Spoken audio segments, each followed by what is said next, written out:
Hello everyone, today we are going to do DC Deceased War of the Undead Gods. I have started this story long time back in 2023 in the month of October, and as I said earlier in my videos that I am going to end this story in 2024 August.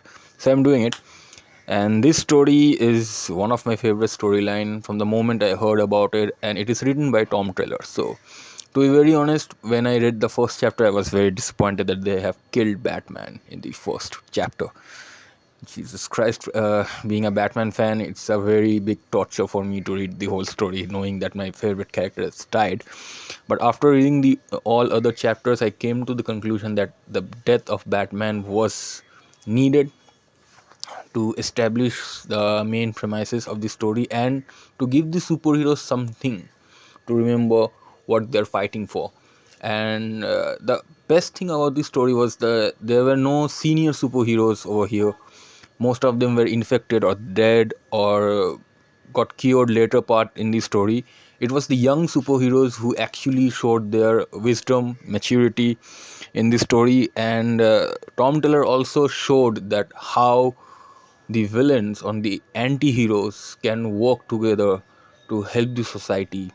And to be very honest, these different chapters have a different element. To be very honest, chapter 1 is like a street level thing. Chapter 2 revolves around the something mythical, and mostly revolves around Vandal Savage's team and Red Hood's team.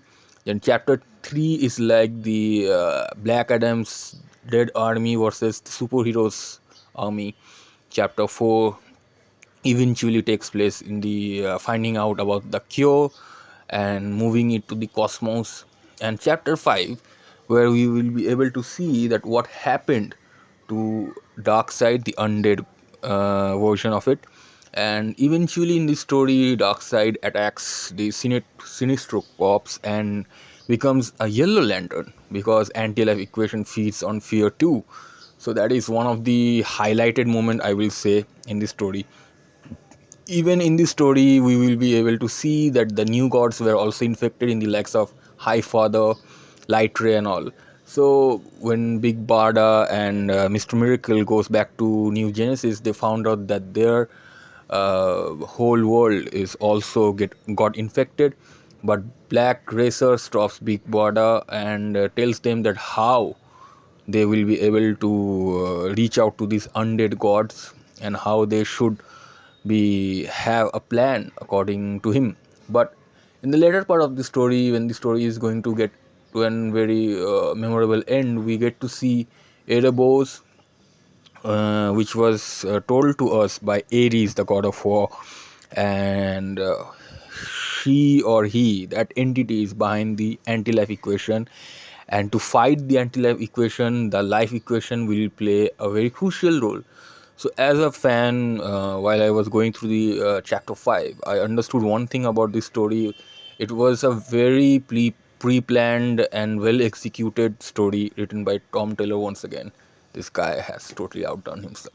So very much interesting take about the social gizmos that we all are addicted in today's age, and how badly it is affecting our mental health too. So in the likes of that, I will say this is a very interesting take on portraying how the social media or the gizmos can affect our brain. And to be very honest, giving it a superhero touch is a Midas touch, I will say. So yeah, this story stands out of its own, and this is not a basic good versus evil. It's like the evil versus the bad, supported by the good, I can say in a short. Because when the undead gods were revived, they went straight up to war with Erebos, the anti-life equation. But the superhero also helped them, and lastly they won. But the fact is that there are so many surprising elements in this story. I can't sum up to this small video, but I will say that read up these all 5 chapters. They're very interesting. Yeah, there will be some disheartening moments, and but there will be some hope because Superman will be there. And there will be 2 Supermans in the chapter 5 for all the Superman fans out there. That's a spoiler warning. But I will say this is one of my favorite storyline, and it will stay like that for the upcoming years, because damn, this is DC Deceased at its finest. Thank you everyone for listening to my review, and see you all.